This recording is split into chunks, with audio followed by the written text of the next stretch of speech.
ए गुंजन भैया आम ले ला आम, अरे आम ले ला आम, बड़का आम, छोटका आम, लमका आम, बंगलिया आम, बम्बईया आम। अरे हे बाबू आके ले जो, नहीं तो खत्म हो जाए तो देखते रह जाती। कौन आम चाहिए? अजी लमका आम है जी। लमका चाहे तोरा लमका, मुरई देख के आल बड़का।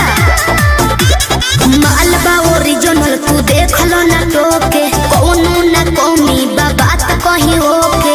अरे इतना कस के दबा क्यों रे, फिर कोई लेगा? मालबा ओरिजिनल तू देख लो ना टोके, कौनो ना कौमी बात कहीं होके।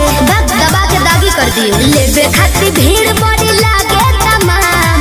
आम आम अरे पाकल आम, ई पाकल है त कच्चा है। अरे पाकल आम के बतावा तनी दाम।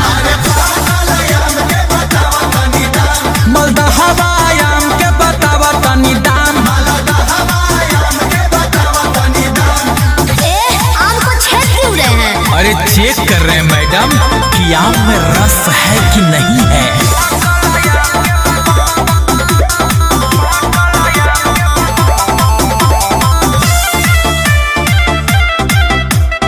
Music by Arya Sharma.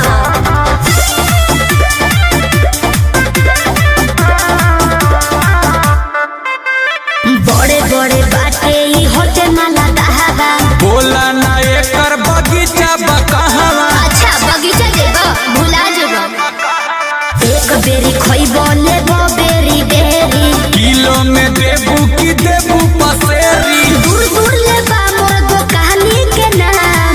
आम आम सिंदूरिया आम, अरे पुष्पा की लेबो करबा। सिंदूरिया आम के बतावा तनी दाम। छोटका आम के बतावा तनी दाम। आम के दाम पूछ के तू हमार दिमाग खराब कर देल हो। अभी तक तो होनियो ना भइल हो।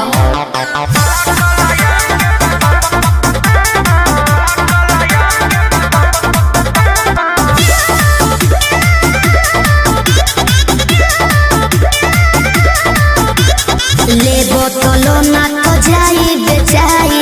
कीने से पहले तू दाना चिखाई। अरे का तो गलिया पर भीड़ लगले बड़े जेबा की ना।